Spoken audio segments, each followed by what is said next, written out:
are in already, so I'm going to pass the roll sheet because I tend to forget it. The topic today is kind of fun, so I'm pretty sure if I don't do it now, I will forget to pass the roll sheet. So I'm going to pass the roll sheet at this point, starting from here. Okay. So the recorder is up. I will go to the Moodle website. How many people have seen the new homework assignment? No? Okay. We just have one. Okay. So, yep. Johnny. Johnny is the new homework assignment. Oh. Just skip this. The Johnny in the other part. The Johnny with exclamation point. Yeah, one is the documentation, and the other one is the homework. So we'll go ahead and take a look. We'll start with the homework assignment, and then we'll go back and talk about how you are going to start to approach this particular homework assignment. So let me go to cisp310 and go to topic 1. It's pretty much at the bottom of topic 1. Okay. So this is one. This link is just really going to the homepage of the von Neumann machine simulator. It's called Johnny for a reason. Okay, some of you have read my notes already, and you understand why it's called Johnny. John von Neumann is the name of basically one of the two fathers of computer science. Okay, in other words, these two are founders of the computer science field. Von Neumann is responsible for the architecture that we currently use on basically practically all digital computers, where you have memory and a processor. Okay, before von Neumann, computers or digital computers, electronic computers, you can only reprogram those by rewiring. So you have to open up the chassis, look at all the wires, shut it down first, rewire, and that's the only way you can reprogram a computer.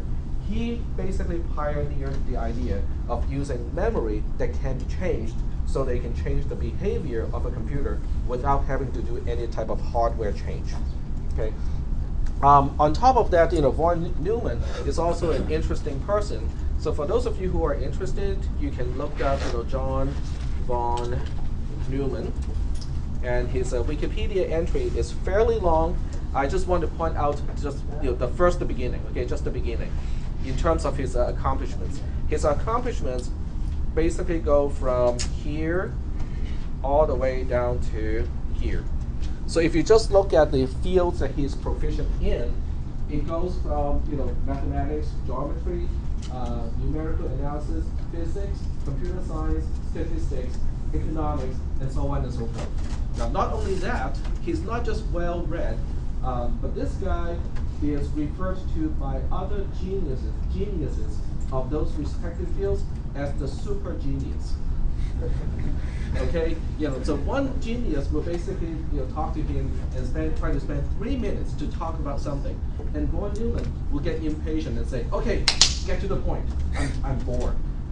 Okay, and after that, he will spend an hour to elaborate on that topic, and it will just leave the other genius dumbfounded like that. So it's interesting. I'm not going to spend too much time on him, but the von Neumann architecture is his invention. Okay, so without von Neumann, we probably would not have computers the way it is. So he's definitely one of the co-founders of computer science as we know it now. The other co-founder has the name of Alan Turing, which is more working on the theoretical side. So we have Turing machines, we have computational theory, that sort of stuff, and those were basically contributions from Alan Turing. Neither lived very long. This is the older guy. He was 54 when he died of cancer, and most people believe that he died from cancer because of his participation in the hydrogen bomb experiment. Okay, and that's basically it tells you about his expertise. It goes across basically all kinds of fields and whatnot. Alan Turing died when he was 42, so he died a much younger man. So anyway, interesting stuff. Read it when you have time, or if you're interested. Definitely not related to the homework assignment the way it is. Okay. So what I will do is I will go to the homework assignment first and kind of describe what you have to do. Okay. So these are step-by-step instructions to do this homework assignment. Step 1. install Johnny. Johnny is the name of the simulator that you're going to use in this particular homework. And here's the home page. The home page is really just SourceForge, a particular project. Click this download link here. It will download a zip file, and I'm going to do it here too. So I'm going to download the zip file. And all you have to do is to unzip it, to your USB thumb drive, your internal hard drive. It doesn't matter where you do it. So I'm going to download it to my user folder here. It's not a huge file. It's let me see.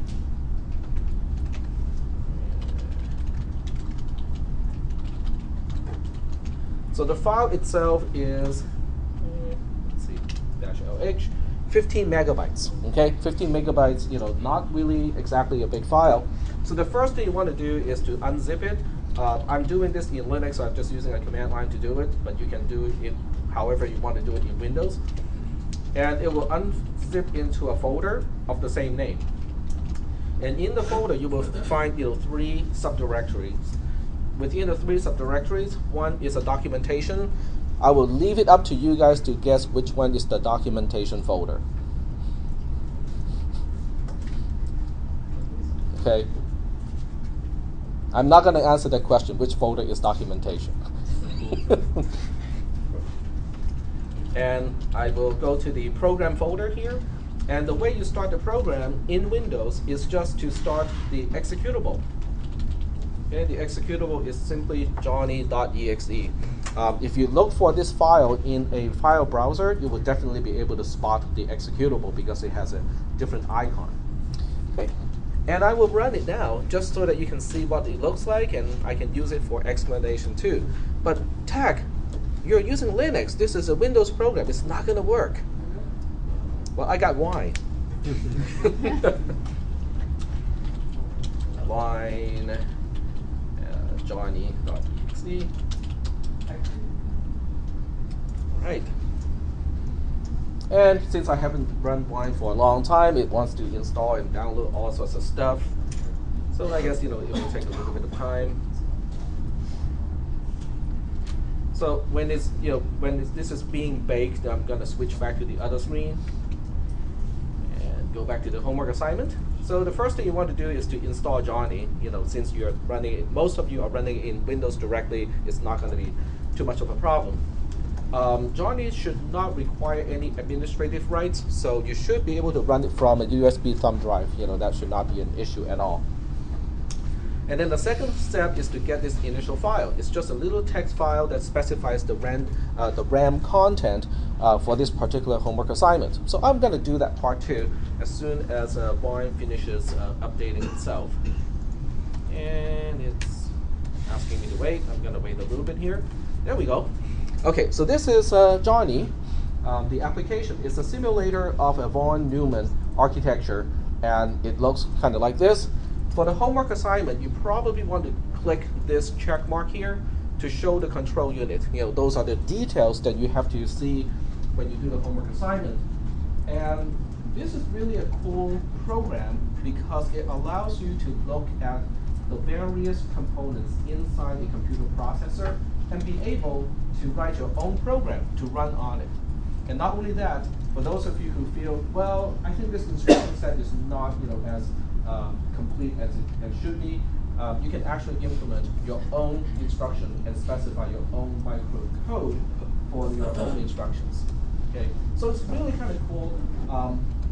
I will demonstrate all of those things in just a little bit. And getting back to, oh, that's by the way, that's the Zumo Robot. For those of you who did not get a chance to see the robot up front, that's what it looks like. All right. And here's the RAM file. So I will save the RAM file in the same folder or whatever. It doesn't matter where you want to save it. So I'm going to save it into the same folder, into the program folder. You don't have to save it there, but I'm going to do it over there. And getting back to this particular simulator, you can use this icon here. By the way, all of the interactive elements, the buttons, the icons, and whatnot, if you hover over, they will show you a little hint of what it is. So that's one quick and easy way to learn how to use this particular program. So I'm going to open that file, and it's called mystery.ram because it is a mystery for you guys to solve. So you open it up, and you can see that I have content now loaded into memory. So in other words, you don't have to type the entire program in, using the really kind of primitive interface of this program. I have done that already. Okay, it took me a while to enter this program and check it and run it, but it's all done already. All right, so let's move on to the next step of the homework assignment. All right, start Johnny and load the RAM file, which I just did. And then the only thing you have to do is you want to, well, I guess it's not just your student ID, but that's one way to do it. Basically go to memory location 50. Starting from that location, change the low portion of those memory locations to your student ID. 1 digit per location. So I'm going to do it here just so that you know what you're supposed to do. All right, so we go to location 50. So use the scroll bar, scroll down to location 50 in the memory block. This is the memory block. We just have to scroll all the way down to 50. And all the numbers in Johnny are base 10 numbers. They're not base 2. For whatever reason, the author decided not to use base 2 or hexadecimal, which I think would be more appropriate for a computer architecture simulator, but that's okay, it's not a big deal. So you just have to change your low number here. The one at location 50 should be your rightmost digit. So I'm going to use this hypothetical student ID 1206715. Okay, so this is my hypothetical student ID. So that means this guy goes to location 50, location 51, 52, and so on. The most significant digit, the leftmost one, goes to location 56. Are we doing okay so far as to what should go to which content, which location? Okay, so I'm going to do this just so that you know how to edit it. Cancel. If you want to change the content of one memory location, you just have to click that location, and then here you can change just the low portion. So we have 5 for this location, and then when you're ready, you just click this icon here. It says write to RAM, and that's how you initialize RAM locations. The next one is 1, and then this one is 7,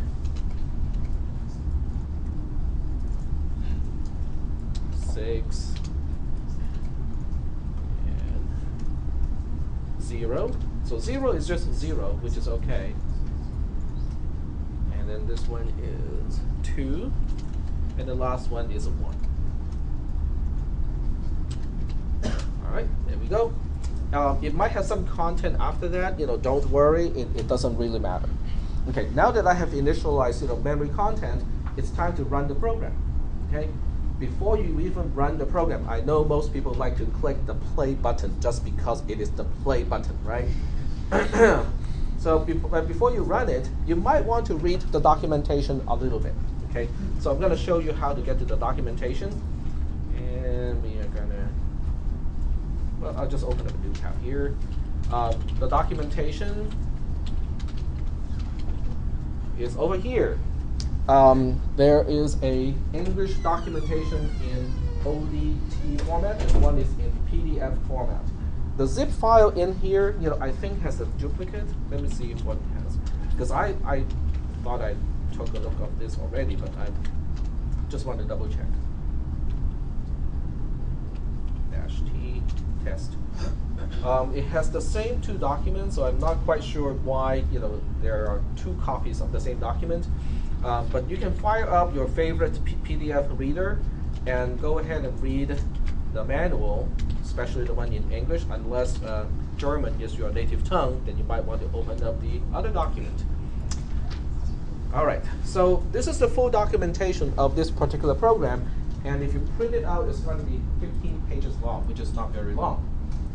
You're more than welcome to read the entire thing. I think it can only be beneficial, but the focus is on chapter 5. Chapter 5 talks about the standard instruction set, and obviously this is a little bit too small for us to read, so I'm going to make it a little bit bigger. This is the entire instruction set for this architecture. It has, I think, 11 instructions or somewhere along that line. Okay, it's a very small number of instructions. And these instructions are not really the same instructions that we'll use later in the semester, because this is really just a toy simulator that we'll use to explain the architecture of a computer inside a processor. So are there any questions about this part? No questions? Okay. So what you need to do is to kind of open this on the side when you run through the simulation, because you want to refer to this so that you know what each instruction is supposed to do. Okay. And I don't have, my screen is not big enough to display both at the same time, but I think you guys at home, will have a screen with enough resolution to do that. So now, I can go ahead and try to run the program. You can run the program in many different ways. So I'm going to show you the buttons that you can use. This button here is basically just run macro code.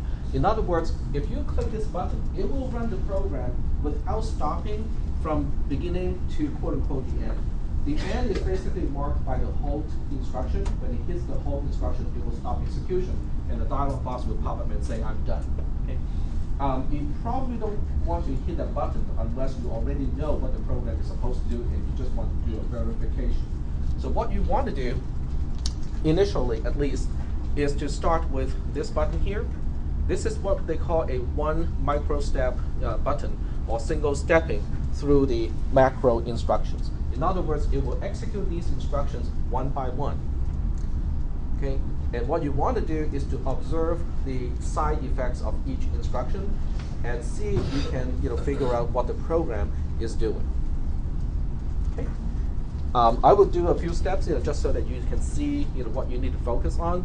I can tell you something already. The locations 50 to 56, once you set those values, they do not change over time. So there's no need to monitor location 50 to 56. On the other hand, location 48 and location 49, they do change over time. And there are two more locations that will change over time. I'm not going to tell you which two. It will be kind of obvious when you trace the program, when you look at it, when you run it line by line.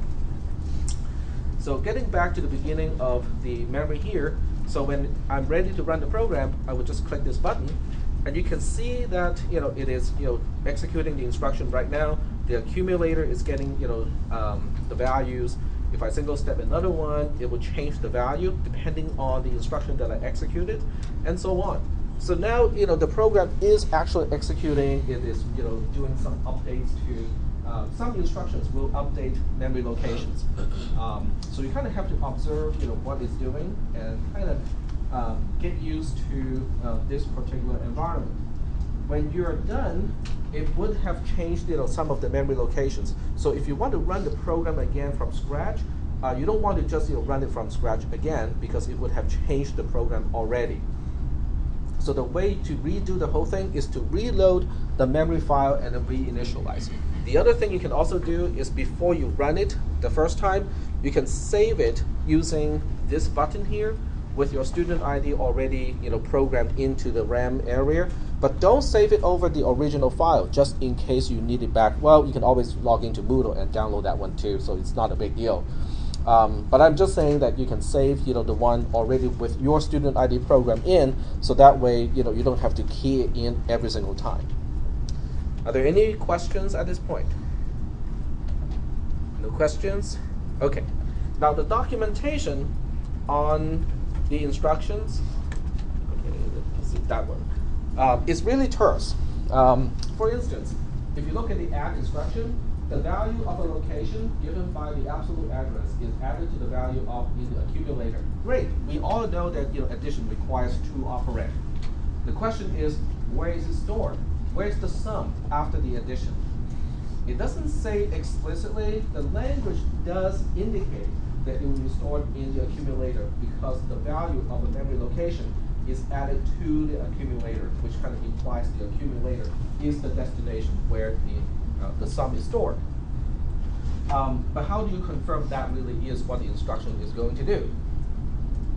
Well, you can write a one instruction program with just add and see if it does what you think it should be doing. Okay? You can write a simple program, 2 or 3 instructions, just to test your theory and say, okay, can I verify this instruction is going to store the sum in the accumulator, which is a part of the ALU. I will explain all those terms later, okay, so don't worry if this is the first time you encounter those terms. I will explain those terms. But I want to kind of go through the process of doing the homework assignment first, so that when we talk about the architecture and Johnny, then you can basically think about your homework assignment and ask questions at that time. All right, so you can run the mystery program. And right here I said I lied, because you really should not be running the program until you know what the instructions are supposed to do. Okay, and you probably have to rerun the program from time to time. And then the most important part, the most time-consuming part, is the analysis part. In other words, what exactly is this program doing? What is it computing? Okay. So your job is to reverse engineer this program and rewrite that program in C or C++, your choice. Okay? So if you read this part here, read it on. So once you have a good idea after the dry analysis, which is basically just do it on a piece of paper, run the program again in single macro step mode, verify your understanding is correct. In other words, you have a good handle of what the program is really doing. And then you want to implement it in C++. Okay, recode it in C, C++. Since I cannot mind meld with you and know that you understand what the mystery program does, you will have to write a C program or C++ to replicate the computation done by the mystery program. And here, it gives you a hint already. To make things simpler, you can assume the input to your C and C++ program has 1 digit per line out of your student ID, so there will be 7 lines to the input. Does everybody know how to use cin or scanf, scanf, that sort of thing to read in an integer, 1 integer on 1 line? Is there anyone who does not know how to do that with a C or C++ program? Because if someone raises the hand, I'm going to have to check the prerequisite for that person. If the prerequisite checks out, I'm going to ask, who taught cisp310 in that case? Okay, so nobody raised the hand, so I'm assuming most of you know what to do here. The output of your C and C or C++ program should have the same number as the one in location 48. So that means location 48 is an important location when you run through the simulator. Okay, so you need to observe that number and see how it is getting changed. Your C and C++ program must be compilable by GCC or G++. In other words, if you do the whole thing in Visual Studio, you have to make sure whatever statement you choose to use can also be understood in GCC or G++. And I also have to be sure that it can run in a Linux environment, because this is how I'm going to grade it. I suggest that you test it in the Linux environment before turning it in if Windows is your native C, C++ development environment. So just make sure that it can cross-compile in Linux and behave the same way. So are there any questions about the homework assignment itself? Yep. How about assembly language? Assembly language? You want to do it in assembly? Yes. You can do it if you want to. All I need is for you guys to show me that you can analyze the program and find out what it does. Yep. We're just sending you the source file, right? You're just sending me the source file, yes. So you just have to make sure that it has your, well, there's a little bit more after that. You have to make sure that the file name has your last name plus your first initial, so I know which file is whose. Yep. It can be .c for a regular C program, it can be .cc for a C++ program. I think CPP is also acceptable as a C++ as an extension. So are there any questions about the nature of the homework assignment? Is it the last name and the first initial, or just last name? Last name plus first initial. There's an example afterwards. After this slide here, if I just scroll down a little bit, for your convenience, you only have to turn in the C and C++ program without a tar structure. So this one is just a single file. Name the C, C++ source file. I should have set source file here after your first name plus first initial. So in the case of my own name, it'll be Aoyong T, because that's my last name plus my first initial. And then the file extension, the usual type. Yep. We wanted to test our program in Linux, do we just copy the CPP file, then make an executable there, or we just Yeah, you copy can the just use you can use G++. Typically, if it runs in dev C++ or code blocks, it should be okay because your code blocks and dev C++, they're both GCC or GNU based. So that means it compiles, and unless you're using something that's exotic, that's only available in Windows, it should be okay. Yep. Is that pause? Sorry? System pause doesn't work. Say again? Pause? Yeah. Yeah, the pause doesn't work. Yep. Just use our student ID, or does it allow the user to program? When you're testing it, do whatever you want. Yeah, so you have to somehow figure out what the program does. Yeah. But when I'm testing it, I have my secret test case. Well, there cannot be any real secret test cases, because there are only, let's see, 7 digits, so there are only about 9 million possible cases, right? Yep. So the program, it's going to prompt the user for input. The program will read the user input from standard in, and then the output is going to standard out. So there's no actual user interaction. You can use redirection, so there's no interaction. But if you don't use redirection, then the program will prompt and the user will type in something. Okay. Any questions? So how is your grading program going to work? Does it want that prompt, or would you use? You do not want to print any prompt, because what my program is going to do is it will redirect a test file into your program, and then it will capture the output of your program from standard out, and then I'll compare your standard out with the actual answer and see whether they match or not. Any other questions? What's the date? Tentatively a week from today. Well, you haven't even seen the code yet, so give it a try. Give it a try. All right, so are there any questions about the homework itself, the nature of the homework, and in general, what you have to do for the homework? No questions? All right, so if there are no questions, I'm going to back out of the homework description, and we'll go into a discussion of Johnny. And this is also a discussion of computer architecture in general. So there will be some parts of this note here that is applicable in general to computer architecture, and other portions will only be applicable to Johnny, the simulator. All right. So we start with the introduction of Johnny and why the name is Johnny, because of the first name of von Neumann, okay, the person who came up with this type of architecture. And the main parts of Johnny is, the first part is the memory portion. Okay, the memory portion looks like this. You saw that earlier from the application itself. So I'm gonna just read this part here, and if you guys have any questions, let me know. This is where instructions and data, are stored. And generally speaking, memory is referring to just RAM, because we have gigabytes and gigabytes of RAM on most modern computers. But if you only have RAM in a computer, we have a problem, because RAM is volatile. In other words, when you turn off the computer, the content goes away. When you turn on the computer, most systems will start with random bits in RAM, which means you don't have any actual instructions that to execute for the processor. So that's why, for the most part, most computers have also ROM in the system for the BIOS, and also for other things.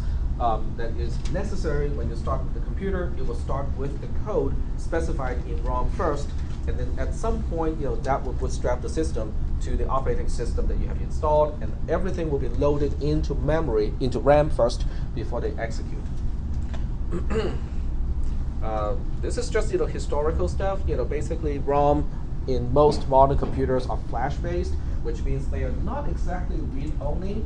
They can be reprogrammed. The content can change, but it's not easy. Okay, you have to write to flash memory in a very specific way in order to reprogram it. In other words, a misbehaving program is very unlikely to know that sequence or execute the right operations in a particular sequence to start the process to reprogram the flash memory. Yep. I was gonna say, is that like BIOS information? Yep, Would the that be BIOS stored in on ROM? your the It's- BIOS of your motherboard is typically flash-based now, so they can do updates, fairly easily. Right. Whereas before, they're all, using just chips. One time they were using You actually EEPROMs. flashed it. Hmm? You had to have a tool that could actually flash it. There was a You way actually have to glitch flash it, or you have to take the chip out to erase it under UV light, and then reprogram it using a EEPROM programmer. I found my own EEPROM programmer, on my shelf just a few weeks ago. So does Break it in. is that like the button on the motherboard that'll reset your ROM basically then? You mean with EEPROM? That's the CMOS. That's the CMOS, which is actually it's non-volatile, but it's maintained by a battery. That's why you have a little coin-sized, battery on your motherboard. It's only there to sustain the real-time clock and also the NVRAM, the non-volatile RAM of the system.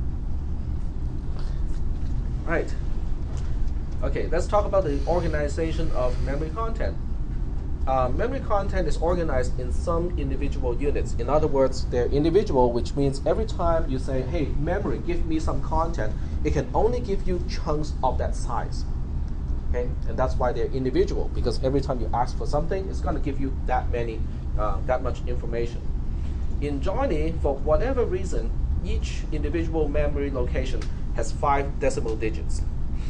Okay, why is it not binary? I have no idea, but that's the way it's set up.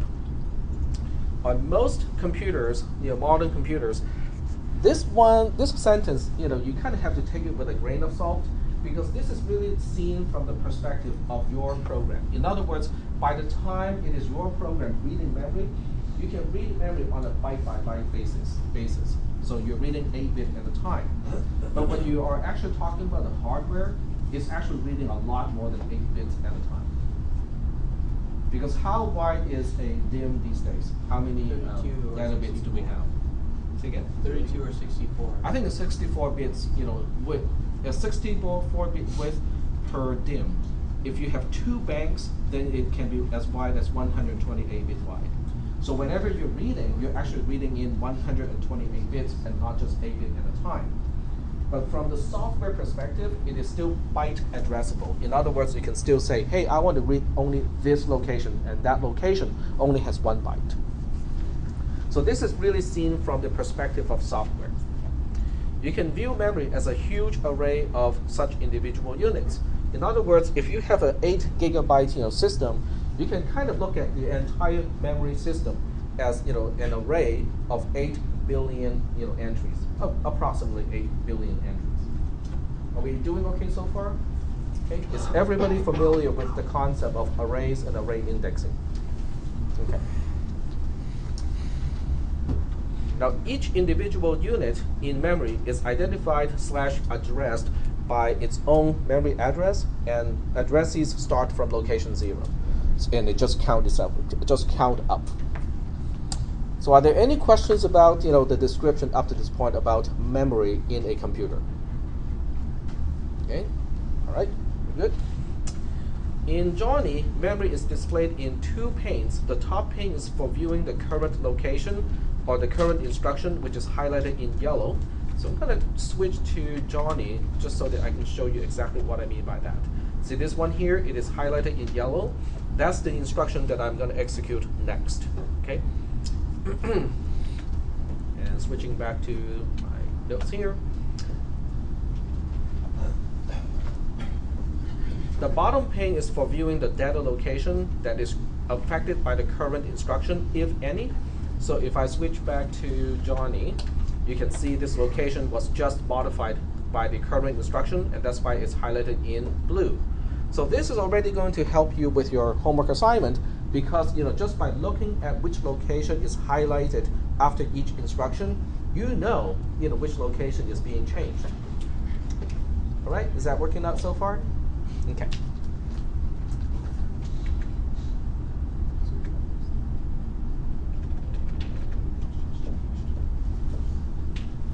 Johnny also organizes memory locations into the high and the low portion. The high portion has 2 decimal digits. The low portion has 3 decimal digits. This part is unique to Johnny. In other words, you cannot find this type of thing in other architectures. The high portion of a memory location specifies an opcode. In other words, it specifies a particular operation. And the low portion is really just, quote unquote, the data that for the operand that is needed in order to carry out that instruction.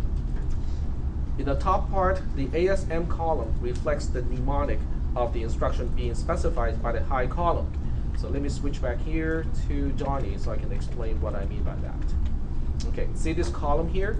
This is the high portion, or the most significant 2 decimal digits of that particular location. And here we have the ASM column.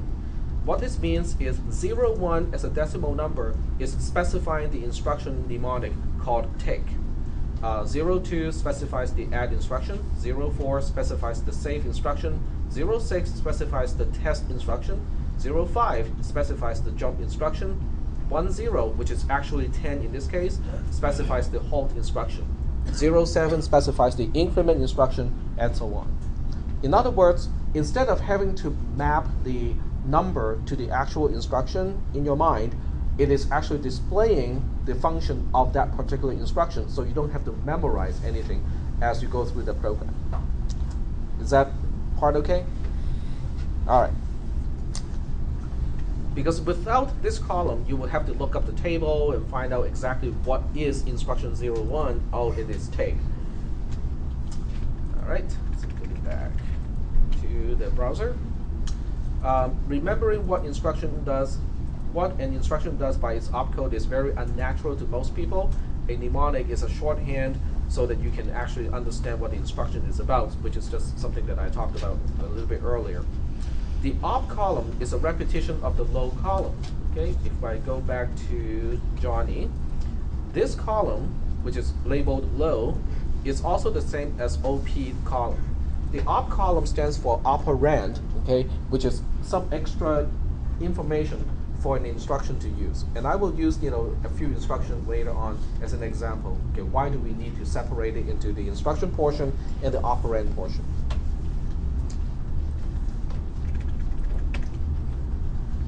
There you go. So we are done with this part here. Note that the blue address bus on top of the memory block as well as the green data bus below the memory block. Okay, let me switch back to Johnny. Okay, see address bus is spelled out, address bus and data bus. Address bus is on top, data bus is at the bottom. Okay, each bus is basically a collection of traces on the circuit board, and together all of those traces can specify essentially a number. Okay. So a bus is just a concept that is implemented as traces on an actual motherboard, and its only function is to specify a number. So one component in a computer can specify a number, and then the other component or the other components can see the number that is being output by one component. Is that okay so far? So a bus is just a way for communication. Okay, and in this case, the address bus is for telling the memory block, hey, which location do you want to read from the processor? So the processor would use the address bus to tell the memory block to say, okay, I need you to flip to page, in this case, 50. Okay? And once the memory block flips to page 50, which is actually 50 in this case, then the content of that location will be put onto the data bus. So the data bus will be used to express or communicate the content of memory locations. Now, where that memory content is going depends on a few factors. Because if you look at the connection of the data bus, it can go to what we call the instruction register. It can also, you go through the plus, minus, and also this operation here, data bus to accumulator, into the accumulator. So there are different pathways that we can choose depending on the instruction and the microcode of where that content is going. Are we still doing okay so far? I will explain the other components one by one, but right now we just have to focus on the function of the address bus. It specifies the page number. The data bus is really for communicating the content on a page after you flip to that page. Okay. 50 right now, database is 5. Where it show the table somewhere or no? Does it show the table somewhere? The address bus is 50 in the middle. That's the content. The blue one. So the blue one specifies which page, and now we are on page 5050. And then the lower one specifies the content of that location, which is 0000005. And that content, depending on whether you're reading or writing, it can go in either direction. In other words, at this point is a read operation. So that's why the content of this location is going through this arrow here. Okay, we cannot see it because we are not stepping through the microcode, but when you step through the microcode, you can see that this arrow becomes active. And that's why the address bus itself is now having the content of that particular memory location.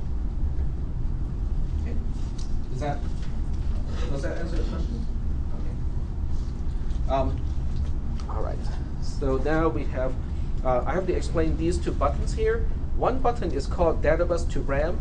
It means, we will copy whatever is on the data bus into the memory location that is currently addressed. The other one is RAM to data bus. It basically copies the content of the address location in memory and copy that to the data bus. So read or write. Basically, it's read or write. Now, but when you use the words read and write, you have to be careful because, is it read or write from whose perspective are you reading or writing? So the answer to that question is when you're going from data bus to RAM, it is considered a write operation because we are seeing things from the processor's perspective. So when it is the RAM that is getting updated, it's a write operation. And then the opposite one, from RAM to the data bus, is a read operation. You're reading from memory. Okay, good questions. And let's go back to the browser and continue. So now we have talked about the address bus and the data bus. In reality, each bus is implemented by basically a whole bunch of traces, and on each trace you can have a high voltage or a low voltage. A high voltage means a 1, a low voltage means a 0. But these days we also have serial buses where it is not one wire for each bit. You can also have the content latched in a serial manner from one place to another place. The nice thing about a serial bus is there's a reduced number of wires of the cable. You don't have to look too far to understand that concept. What does an IDE cable look like back in those days? It's pretty wide, right? It's a ribbon cable. They call it a ribbon cable because it is wide and flat. How does it compare to a SATA cable today? SATA cables are thin, fairly narrow. So that's the comparison. The IDE cable, has 1 bit per line, per wire, whereas the SATA cable is using a serial communication where, one single wire is used to communicate multiple bits, not at the same time, but through a, clocked serial manner. But in this class, we are not too concerned about the actual mechanism. We just basically say a bus is a way for one component to talk to another component. Right, the box to the left of the address bus reflects the state of the address bus. The address bus serves one purpose, to indicate which location of memory needs to be accessed. This box, which is the state of the address bus, specifies the address of the memory location to be accessed. And we have already pointed that out a little bit earlier. It has to do with this number here. Okay. Oh, I take it back. No, it's basically this number here. 050 is the currently addressed location, which is also duplicated here. And then this part here is the content of the addressed location. Oops. Okay. When you run the program, okay, I think, let me just double check. This is, okay, we just talked about this part here, what is a write operation. You're updating memory. What is a read operation? You're reading from memory. Okay, when you run a program, the instructions and data are in memory. Memory is not a part of the processor. So in this picture, it's not in, if you look at Johnny, it is not clear that we have actual physical components that are physically separated on a motherboard. Okay, because it looks like all of these things are inside one single package, but that really is not the case. Memory. When you go to Fry's and you ask to buy memory, what does it look like? It's a little stick. It's a little stick, it's a little PCB, right? Printed circuit board. And on the PCB, what do you find? Memory chips, right? Okay. So that's exactly how it is, because memory requires many chips to implement, and that's why they're on their own circuit board, and then you have special slots on the motherboard to insert the memory modules. Okay. So this side, the memory part, in reality or in implementation, is actually physically separated from the other two. These two are actually inside the processor itself. So your Intel processor contains these two components, whereas memory is sitting somewhere else on your motherboard. Okay, so they're physically separated.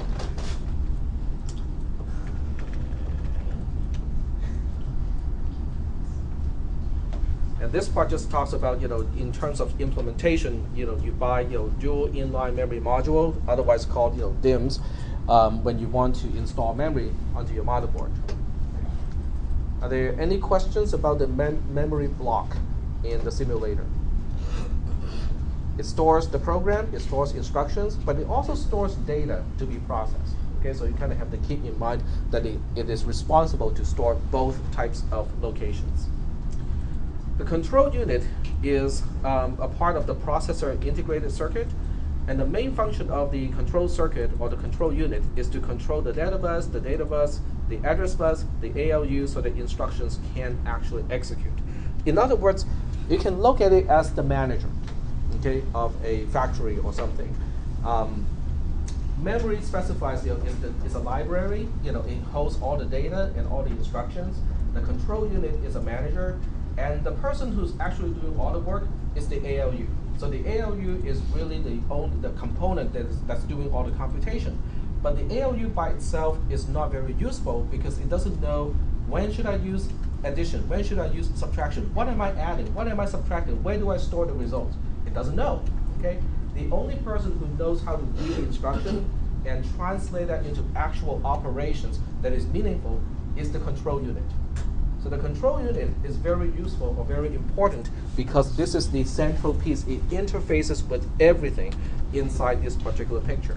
And you can actually see that graphically. You can see it in this picture because you can see how the control unit going through the data bus and also the data bus and the address bus can talk to memory, but it can also talk to the arithmetic logic unit. Everything that you can actually click can be controlled by the control unit. So this really is the central part of the entire thing.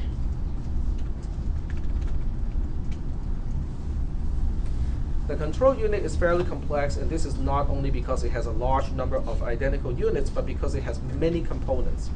At the core of the control unit is the instruction register. Okay, so let me switch to Johnny again. The instruction register is this guy over here. And the instruction register is storing only one thing. It's temporary, but it's going to store that while it is being processed. What do you think it is storing, just by the name of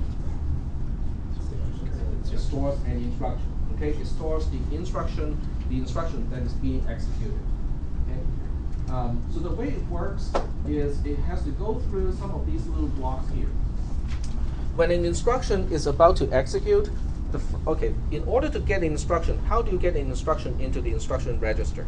If you just follow the paths here, how do you think an instruction is getting into the instruction register? Coming from the RAM. Coming from the RAM. Okay, so I will just kind of through the data bus. Mm-hmm. Now there are two things that will actually make it happen. First of all, this is called the program counter. Okay, the program counter actually to be more consistent with the name instruction register, the program counter itself should be renamed to instruction location counter because that's basically what it is. It specifies the address of the instruction to execute. Okay, so if you want to look through the entire cycle of executing one single instruction, it starts with the program counter, okay, which is another place where you can store a small number. In this case, it's a 3-digit decimal number.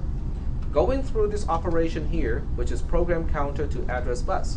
In other words, whatever this number is, it will specify it here on the address bus.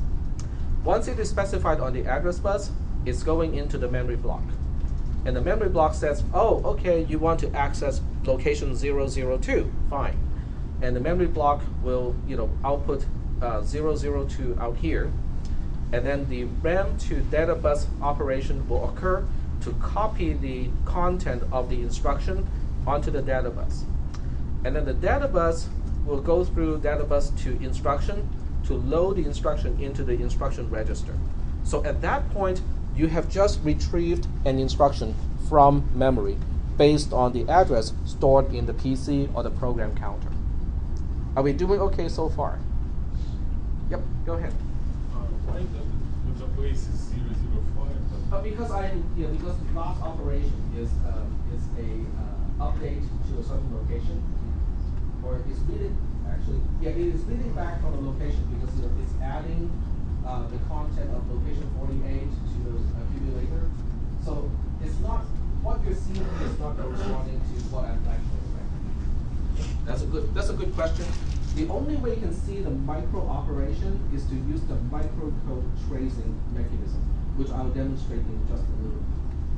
But because right now I just want to kind of go over the general idea. Okay, now that we have an instruction in the instruction register, what do we do next?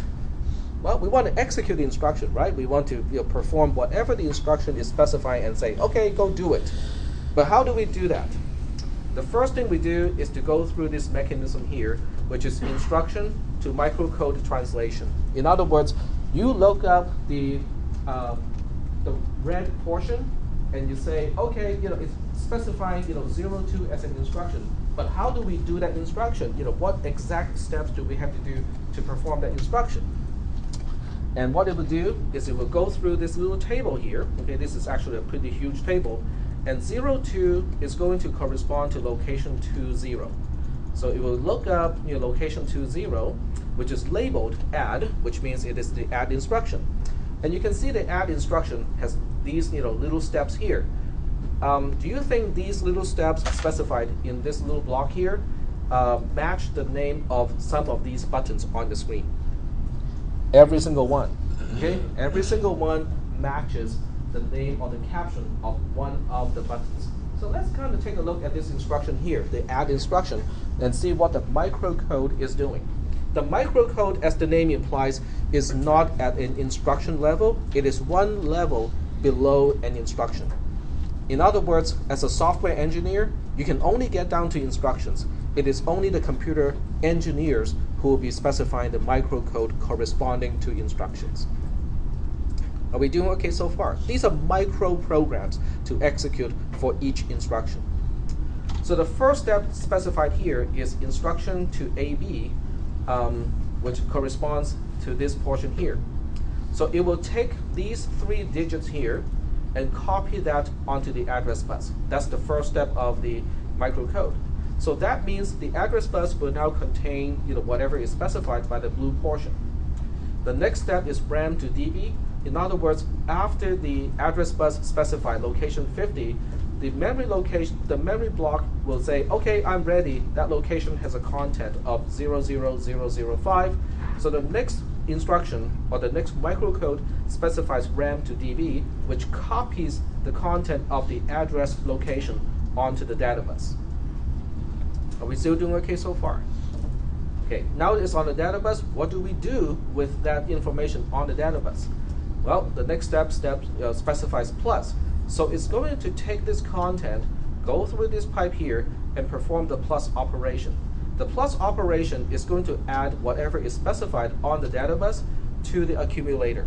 In other words, in this case, it will add 00005 to whatever was in the accumulator. Okay, the instruction is done already. That's why we are seeing 10, but it was 5 before. Okay, And then the next microcode is PC++, which means increment. So what the next step is to perform this step here, and the program counter is now ready to move up by 1, so that next time we'll be addressing the next instruction in memory. Okay, and the very last microcode is MC equals 0, and it corresponds to this button here. It resets the micro program counter, which is this counter here. This counter here is the microcode counter, so it's ready for the next instruction to be loaded. So that's how a instruction executes. Are we okay so far with those concepts? Okay. So now the question is, what does each button mean? When you see this on the screen. And by the way, what is the accumulator? Now let's go back and recap what we just said. Okay, what we have just gone over.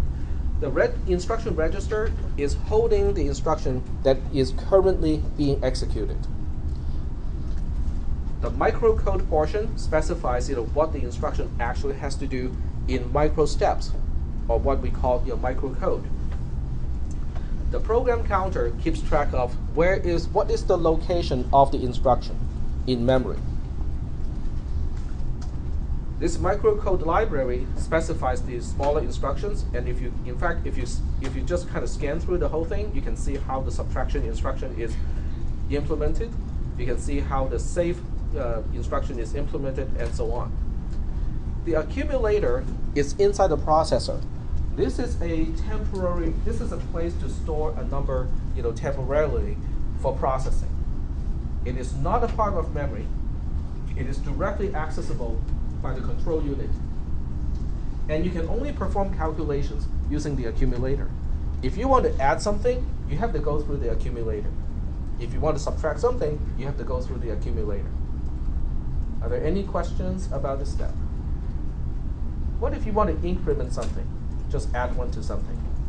You have to go through the accumulator. If you want to subtract something, you have to go through the accumulator. Okay? Now, how do I know that? If you look up the microcode of increment and you look up the microcode of decrement, okay, let me just go. Increment is over here. So the increment instruction is implemented by these microcode. So the first thing it does is to 0 the accumulator. So this will turn into 0. And then it will latch out or use this portion of an instruction and output that onto the address bus to specify which location specifies the number to increment. The next step is RAM to DB. It will latch out, or it will take the output out of the memory block and feed it into the data bus. And then we'll go through the plus operation, which means it's going to add it to the accumulator.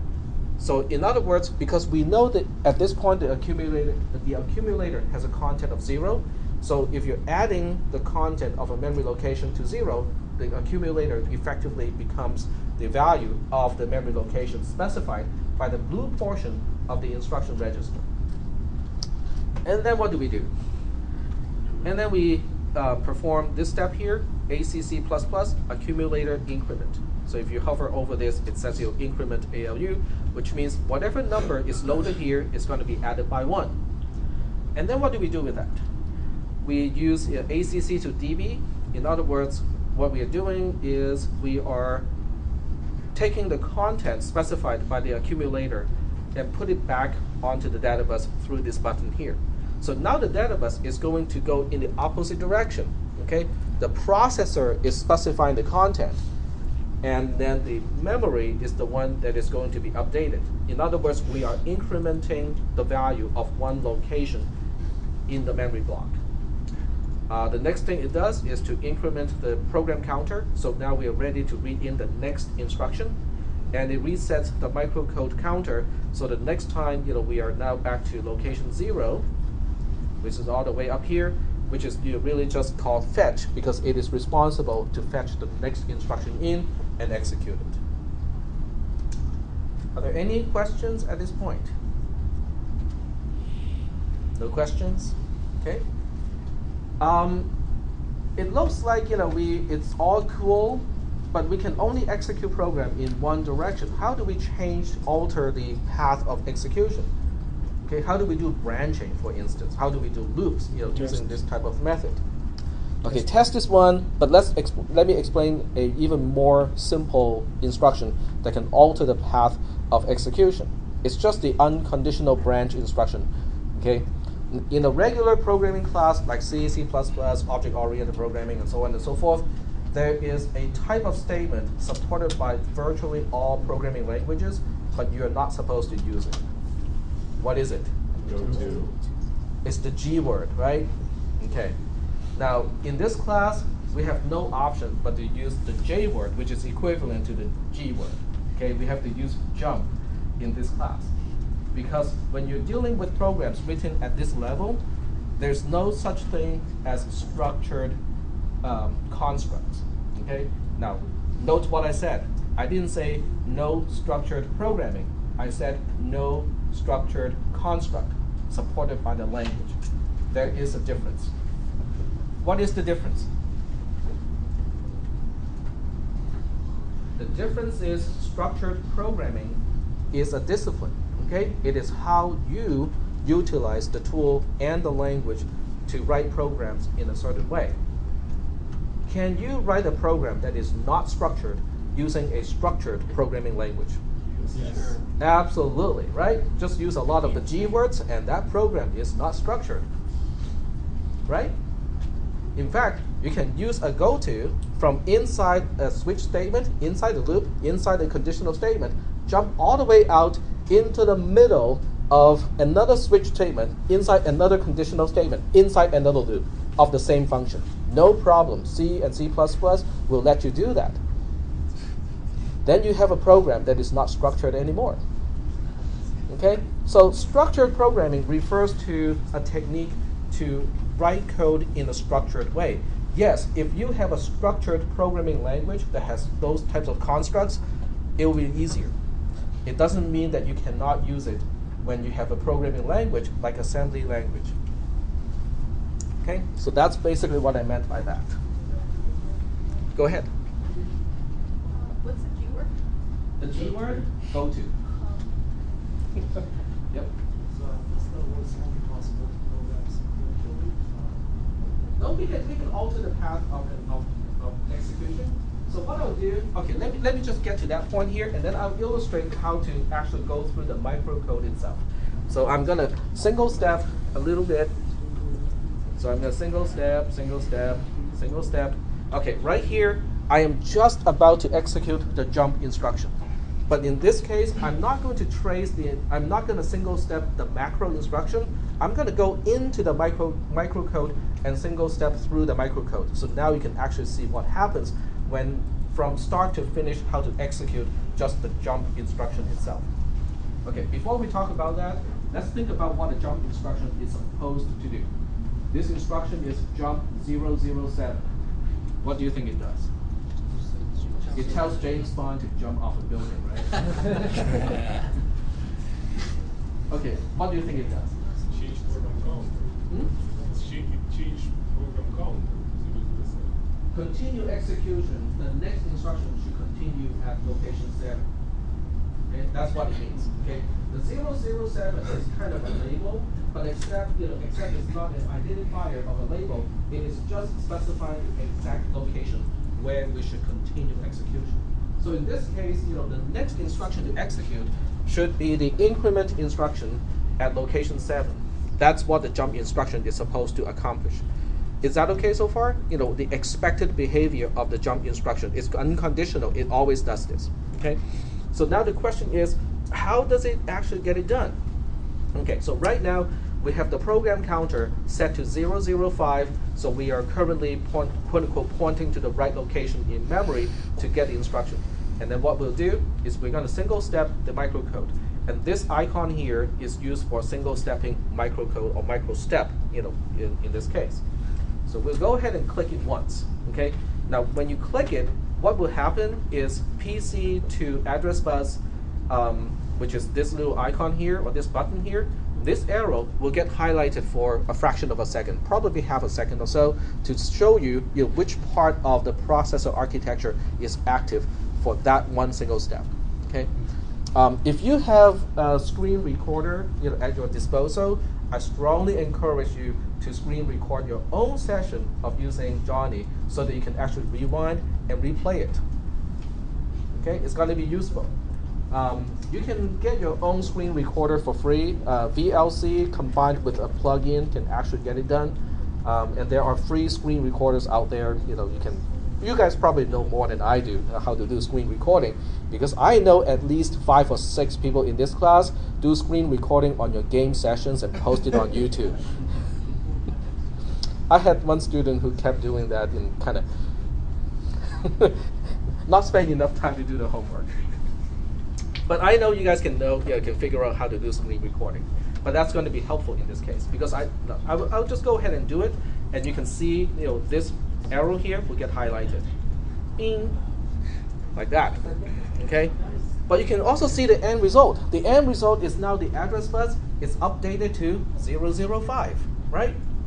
And if you look at the memory block, 005 is on top, which means that's the location that we are accessing. But you can also see at the bottom, the content of that location is reflected at the bottom of the memory block. 05007 is the content of that block. Okay, so you can actually see the action step by step. Now let's go for another step here. But before we go for another step, let's read what it is supposed to do so that we can focus on that part of the program. The next step is RAM to data bus. Okay, and RAM to data bus is this little component here, which means the next step is going to copy the content of this location and put it onto the data bus. And this should be obvious too, because the data bus currently has 00007, but the content of the memory location that I'm addressing at this point is a content of 05007. So after the RAM to data bus operation, we should see the data bus getting changed. Okay, so we'll go ahead and microstep, execute this one microstep here, and sure enough, you can see that the content here is now copied onto the data bus, and we're moving on to the next microcode instruction. Is that okay? The next microcode instruction is data bus to INS to the instruction register. So that means we are going to copy whatever is on the data bus into the instruction register. And that should be obvious too, because the instruction register at this point has a content of 06049, and the data bus has a different content. So after this instruction or this microcode, it should be obvious. So we'll focus on this link here as we single step through this microstep. And sure enough, now we have the 05007 specified here, because we just copied whatever is on the data bus into the instruction register. All right? But this itself is not the jump instruction. This is just to get the jump instruction into the instruction register. Okay? So the next micro step is what? Instruction to microcode. So now it is time to look at the red portion of the instruction register and then look up the table and find out, okay, so how do we do this instruction? How do we execute this instruction? Okay? And we'll go ahead and click it once.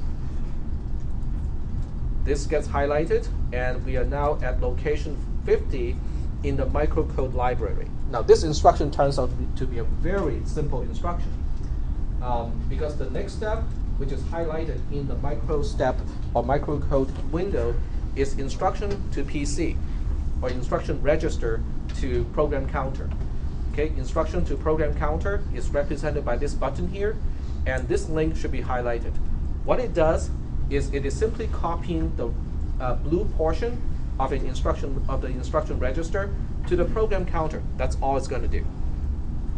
Okay, so let's go ahead and micro step through this, and now the program counter is updated to 007. Tell me again, what is the purpose of the program counter? Next instruction. Yep, it's the location or the address of the next instruction to execute. So now it is going to continue execution at location 7. It's going to load whatever is at location 7 into the instruction register and then execute that instruction. So that's how a processor works, okay? And these are the various components inside the processor to perform all these little processing. Are there any questions at this point about this picture and all the steps that we have gone through? No questions? Yep, go ahead. So do they measure performance of processor in micro instructions or macro instructions? Say again? Performance of processors. Performance measure. of a processor, Yeah, like okay. millions operations. Which operations? Microcode or Which? macrocode? In the measurement of performance? Yes. In small instructions or in big instructions? Instructions index. The macro instructions. When you look at MIPS, the MIPS ratings refers to macro instructions, not microcode. Yeah. Microcode is kind of behind the scenes, so most of the time it's not visible to a programmer. But because this class is about computer architecture, and that's why we kind of have to go through this and kind of explain what's going on inside the processor as we execute the instructions. Could you repeat the middle part, please? I can, stop the recording and throw it back in the future. That'd be great. The entire middle part, right? Okay, so besides that particular request, are there any other questions about the Johnny? Yep. I was gonna say, what would be the purpose of a jump then, instead of just not having that code in the microcode? Well, the jump instruction is actually used conjunction with the test instruction in this case. See, the instruction right before the jump instruction is a test instruction. Now, the test instruction is the only way you can do any type of conditional branching in assembly language programming. Well, at least with this architecture, that's the only way you can do something.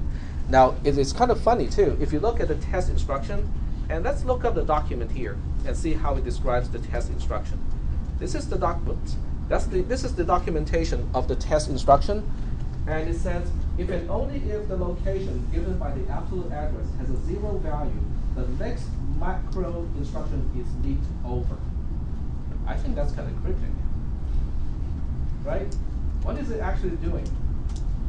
It will go to memory, okay, load the content of the location specified as a part of that instruction, test it for 0, okay? Test to see whether that content is 0 or not. And according to this, if and only if the location has a 0, the next macro instruction is leaked over, which means it is skipped. So that means if and only if it is a 0, the next instruction is skipped. So test is a true false. Or Test- it's looking for true false. It has a Boolean behavior, which means it will either skip the next instruction or not skip the next instruction. Now, when you look at the description here, sometimes it's ambiguous or incomplete. It doesn't tell you the entire thing. So what do you do if you want to find out exactly what an instruction does? Test it out. You can test it out. You can also look at the microcode, because the microcode actually defines exactly what an instruction is supposed to do. So let's just say that I want to clarify what the test instruction is doing. How am I going to write a program, a simple one, to test just that? Yep. Write one where it checks the absolute address for a number and it checks the absolute address a second time for 0 itself. Let's go ahead and do it. Okay, so let's go ahead and test it. So I'm going to start with a new RAM, reinitialize all the RAM locations, and then what I'll do is I'm going to specify the instruction that we were just talking about here. Okay, so the way you specify an instruction, or the way you program memory of the machine, is you just click it, and then we'll use the drop-down box to specify an instruction here. I'm going to specify the test instruction, and I'll intentionally test a location that I will initialize later on with either 0 or 1, okay, so that we can actually see the behavior or the difference of behavior in this case. So we'll go take a look at location, let's say location 4, okay, this is a fairly short program. This is going to test location 4, and this instruction here, I'm going to give it a halt instruction, which means, okay, if we get here, we are going to stop the entire program, okay? And the same thing at the next location, because I just need to differentiate when does it skip and when does it not skip. That's all that I want to do. So I want to make this program as simple as possible just to test that one thing that I need to know. Are we doing okay so far with the why or how I construct this particular test program? Just to test the test instruction. So now I go to location 4, and I will say, well, let's see what happens if I just let it remain as 0. Okay. All right. And then what we want to do also is to take a look at the test instruction at the microcode level, which is starting as 60. You can probably see a correspondence between the low number of the instruction and also the starting point of the microcode for that particular instruction. It's just times 10, and you get to the location, the start location of the microcode for that particular instruction. Okay, so according to this, what happens is instruction to AB, so it will go from, it will take the operand of the instruction, the blue part, put it onto the address bus. RAM to DB, it will read the memory content at that location, put it back onto the data bus, put it onto the data bus. The data bus to accumulator, so it will go from here into the accumulator. This instruction here is corresponding to this guy here, and this is really the key. This is the only mechanism of this particular architecture to make a decision. Okay, should I go this way or the other way? This is the only mechanism to make that decision. Okay, so let me go hover again so that you can see it one more time what it means. Okay. It says increment program counter if and only if ALU equals to 0. Okay, so in this case, because location 4 does have a content of 0, it means we will increment the program counter. Is that okay so far? It's like But when twice. It's twice. And it's going to be incremented twice because the next microcode at location 64 is incrementing the program counter again, but unconditionally.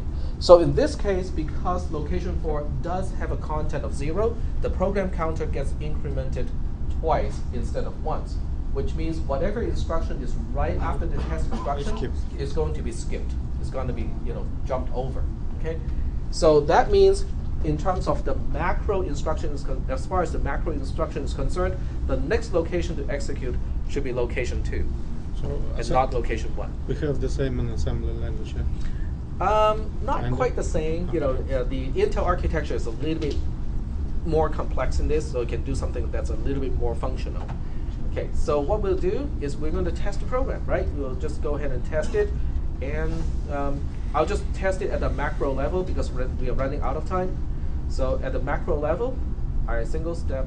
You might want to start it back. Just get you started. I have to restart it. Okay, reset, and single step, and it goes to location 2. But if you single step, the halt instruction, it's just going to say, Johnny has reached the end of the program. Okay. Now let's go ahead and change location 4 so that it is non-zero. Okay, just to confirm that the observation that if it is non-zero, it's not going to skip. Okay, so we'll write it, reset the program counter, and single step, and sure enough, it is just going to the following instruction. Okay, so for this particular really simple architecture, this is the only way you can make a decision, and you have to use something like this to implement the if statement, the for statement, and all the other stuff. Okay. The Intel architecture is significantly more complex than this, but in terms of the internal or the principle of how the architecture works, it's about the same. Okay, this is a universal type of mechanism that we find in just about any processor today, and it's all thanks to John von Neumann. Yep. So to make a little minimum, you will need 3 tests. 3 tests? Yeah, to make a simple loop within this. If you want to make a simple loop, you will need to have a test instruction, because that's the only way you can decide whether to go back or stop the loop. And then you also need an unconditional jump instruction, so that you can, when you skip over, whatever you skip over, can be the jump instruction. So that if you do not skip over, that gives you an option to go continue execution anywhere within the memory. There we go. Okay. So are there any questions? I think 1 week is probably not enough for this homework assignment, so I'm gonna postpone that later on.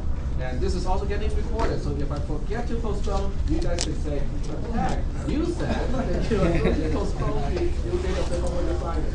But I would get started with this as soon as possible. Okay, this is gonna take some time. How would you get started? How would you get started? When you get started, right? How would you get started? When you get started, right?